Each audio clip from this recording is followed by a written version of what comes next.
المؤلف رحمه الله تعالى ونفعنا به ومدنا بأسراره وأعاد علينا من بركاته في الدارين. اللهم انفعنا بما علمتنا وعلمنا ما ينفعنا وزدنا علما. رب اشرح لي صدري ويسر لي أمري واحلل عقدة من لساني يفقهوا قولي.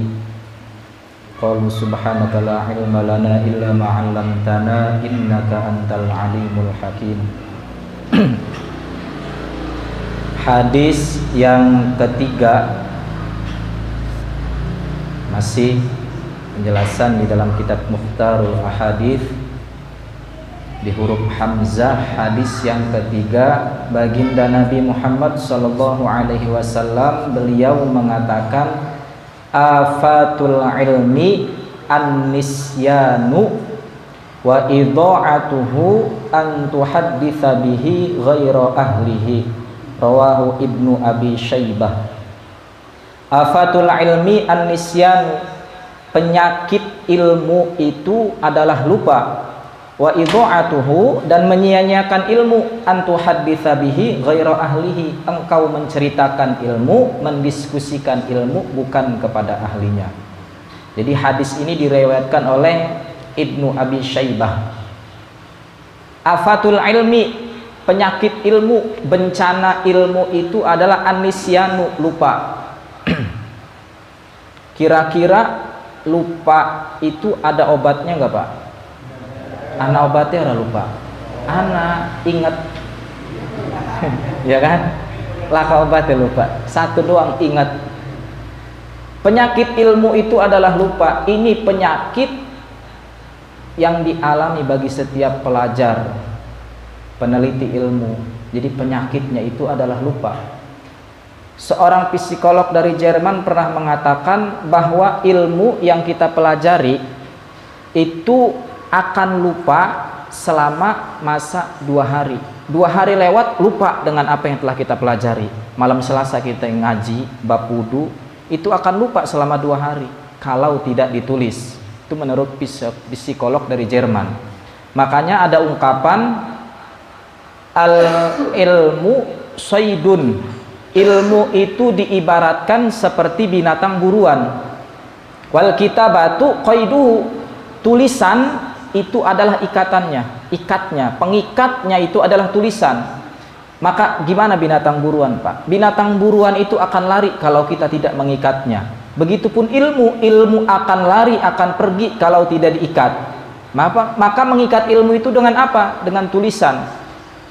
Makanya menulis itu sangat penting. Belajar dengan menulis. Karena apa? Karena suatu saat kita lupa, kita akan mudah untuk melihatnya. Jadi ini penyakit ilmu.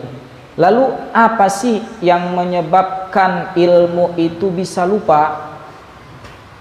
Imam Syafi'i pernah berkata di dalam syairnya, syaqautu ila waqi'in, aku mengadu kepada guruku Imam Waqi' su'a hifdzi, mengenai buruknya hafalanku.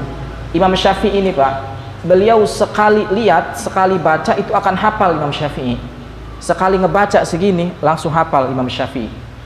Tapi satu ketika Imam Syafi'i mengadu kepada gurunya bahwa hafalanku ini kenapa kok buruk, mengadu kepada Imam Waqi'. Kemudian apa? Fa'arsyadani ila tarkil ma'asi. Kemudian Imam Waqi', kata Imam Syafi'i, menunjukkan kepadaku, memberitahuku agar aku meninggalkan maksiat. Jadi ternyata ilmu yang kita miliki itu akan hilang begitu saja kalau kita bermaksiat kepada Allah. Kenapa? Karena Nabi pernah mengatakan al-ilmu nurun, ilmu itu adalah cahaya, sedangkan cahaya tidak akan mungkin bercampur dengan kegelapan. Nah, ilmu. Nah, menuntut ilmu ini, Pak, hukumnya wajib. Kadang di antara kita cuma mengetahui yang wajib itu cuma sholat, yang wajib cuma puasa, yang wajib cuma zakat. Sehingga menuntut ilmunya, hadir ke majelis taklimnya kita hiraukan. Seakan-akan itu sesuatu perkumpulan yang biasa. Padahal duduknya kita di majelis taklim itu merupakan kewajiban. Wis sing penting dodok, pengen turu, tak pengen ngelamun, tak sing penting dodok, baik ngeguburi ke kewajiban. Nah, di dalam kitab Qami' Tughyan di cabang iman yang ke-17, Syekh Nawawi beliau memberitahu wa'lam anna tahsilal ilmi ala naw'aini. Cara menghasilkan ilmu itu, cara mendapati ilmu itu dengan dua cara. Pertama, kasabiyun, dengan cara kasabi, usaha. Yang kedua, sima'iyun, dengan cara mendengar. Jadi ilmu bisa didapat dengan dua cara. Cara usaha sungguh-sungguh. Apa kasabi ini? Huwal ilmul hasil bimudawamatid darsi wal qiraati 'alal ustad. Jadi ilmu kasabi dengan cara usaha itu adalah ilmu yang didapati dengan cara terus-menerus belajar, hadir ke majelis taklim, ini pelajar, ini santri, wa qiraati 'alal ustad, dan membaca di hadapan guru, di hadapan ustad. Itu ilmu kasabi. Ilmu kasabi ini prakteknya menggunakan pena atau menggunakan kitab ditulis. Kalau dalam bahasa pesantren ini menyoret, itu ilmu kasabi. Yang kedua ada was-sama'i was-sima'i, ilmu yang didapat dengan cara mendengar. Huwa ta'allumu minal ulama bis-sima'i fi umuruddin wad dunya.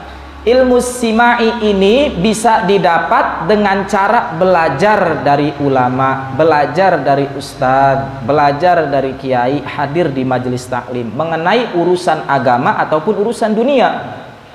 Nah, Syekh Nawawi menegaskan wahadha, ilmu semacam ini, ilmu dengan cara pendengaran ini, la yahsulu illa bimahabbatil ulama, tidak akan kita dapati kecuali kita cinta kepada guru itu.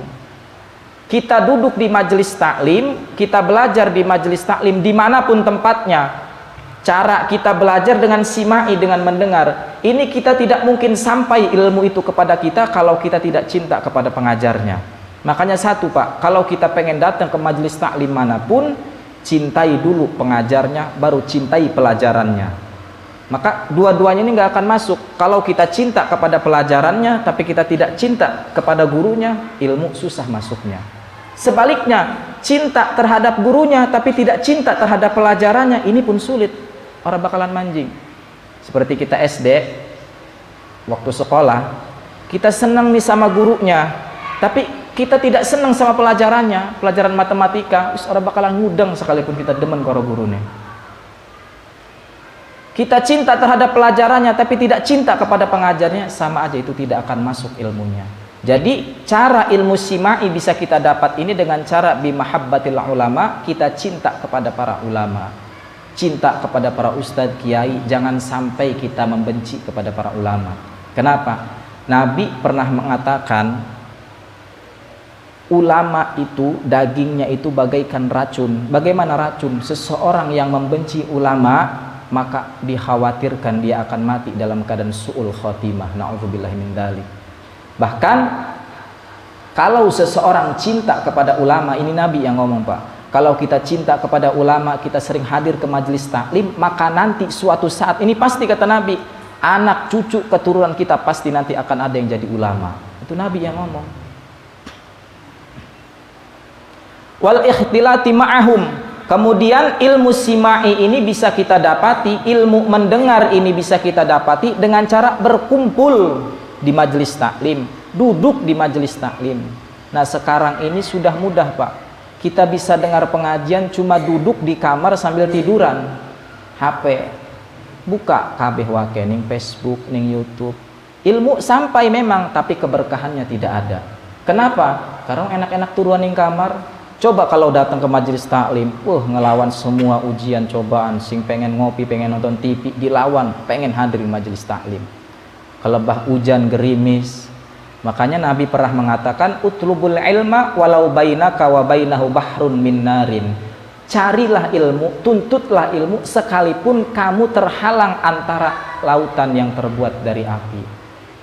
Tuntutlah ilmu, carilah ilmu sekalipun antara dirimu dengan ilmu itu terhalang dengan lautan yang terbuat dari api.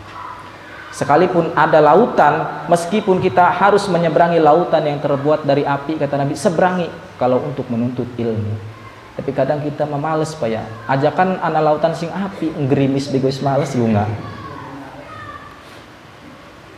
Maka menuntut ilmu bisa kita dapati dengan cara berkumpul, wal mujalasati lahum, kemudian duduk wal istifsari minhum, kemudian istifsar minta keterangan dari ulama. Makanya Allah Subhanahu wa taala pernah berfirman, fas'alu ahla dzikri in kuntum la ta'lamun, maka bertanyalah kalian dengan ahli dzikri. Siapa ahli dzikri di sini? Di dalam tafsir ahli dzikri itu adalah para ulama. In kuntum la ta'lamun, jika kalian tidak mengetahui. Kalau kita tidak mengetahui tentang permasalahan dalam urusan agama, maka tanyanya kepada ulama, maka dia yang akan memberikan petunjuk, memberitahu. Wa yajibu 'alal muta'allimi ayyanwiya bitahsilil ilmi ridallaha ta'ala.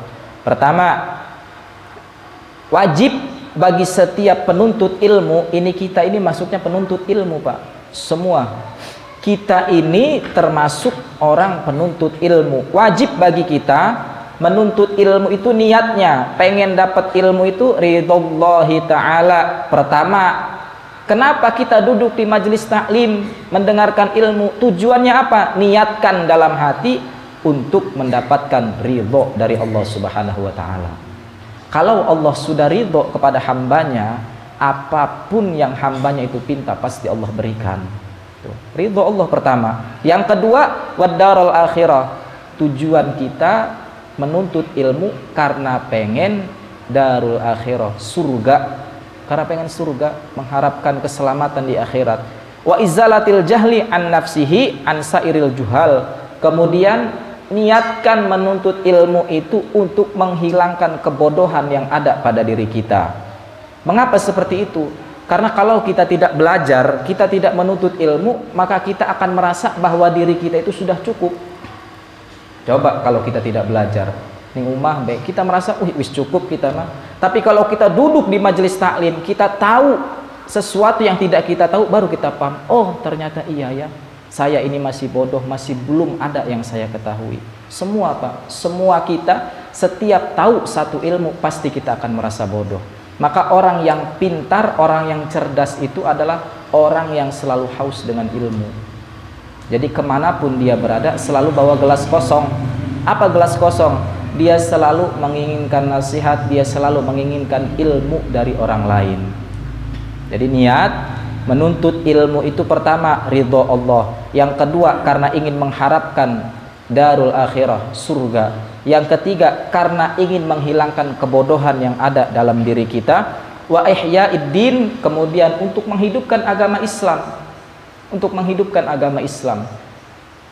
Kemudian wa ibqa'il Islam bil ilmi, dan melestarikan Islam dengan ilmu. Wa yanwi bihi syukra ala ni'matil aqli wa sihatil badan. Kemudian niat menuntut ilmu itu tujuannya apa? Mensyukuri karena kita diberikan nikmat akal. Kita menuntut ilmu tujuannya kita bersyukur karena diberikan nikmat akal oleh Allah, sehingga kita bisa berpikir. Makanya kalau kita ngaji, belajar pening endas, berarti kita mikir tandanya.